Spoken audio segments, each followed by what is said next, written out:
a percentage of people, and that's quite a large percentage, who never can see the Milky Way. Yeah. And that idea of, or that notion of never being able to experience the darkness, on one hand, you know, like has really bodily influences in terms of,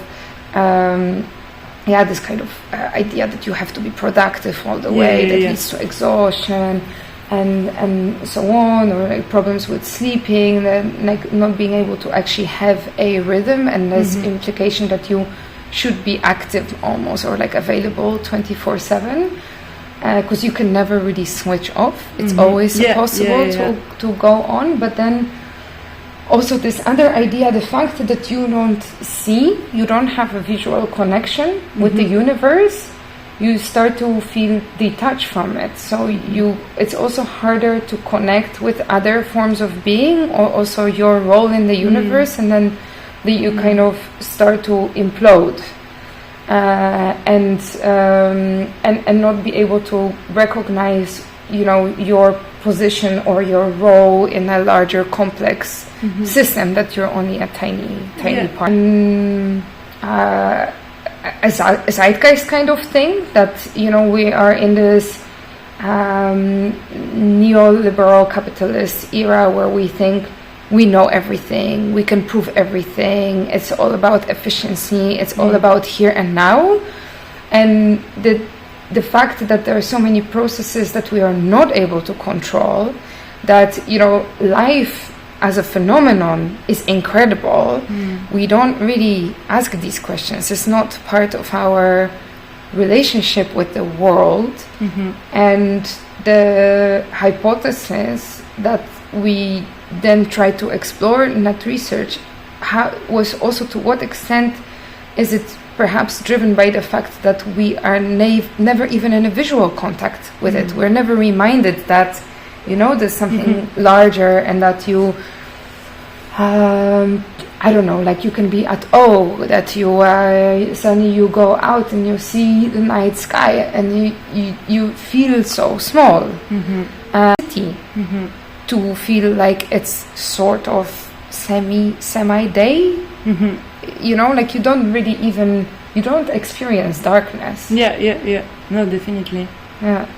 No, it's very interesting, and actually, it's always interesting, these things with like object for sleep, because of course all of the other beings that are dependent on light and that very same circle, you know, is it about your connection with yourself and that cycle, or is it also, perhaps, because maybe it's, you know, like not exclusive, your connection with the other beings that are part of the same cycle? Yeah, of course. I mean, for sure, I have been more focused on human, for sure. But I think at the moment that we also take in consideration the pollution of blue light or industrial light, there is also the consideration to take in consideration the biorhythm from non-human perspective as well.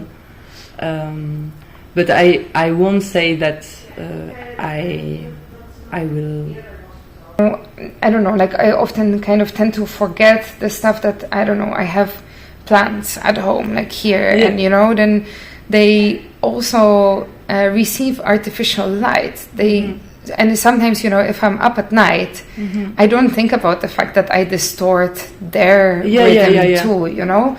And I always tend to think about myself as a utility and not as something that actually can bring plants into a complete confusion of what the hell is going on.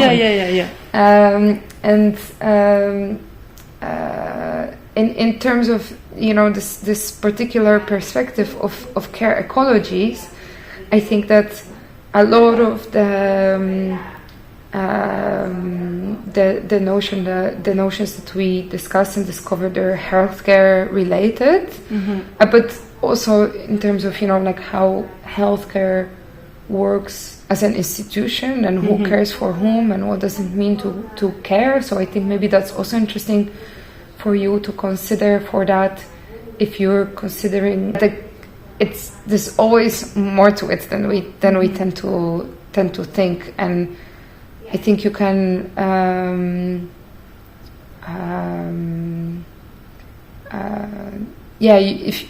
if your goal is also to create more awareness, I think this question, who is caring for what, and then how in what way and what role also the technology plays in it, that can be quite an interesting approach to take, that can also like I don't know, like break maybe some of our assumptions and but also the power of sleep and imagination, between the fact that if we use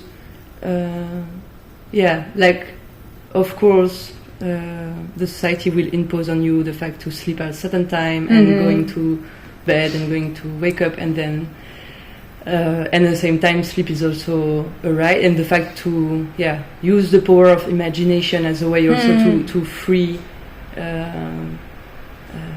to free the mind of something that is imposed also.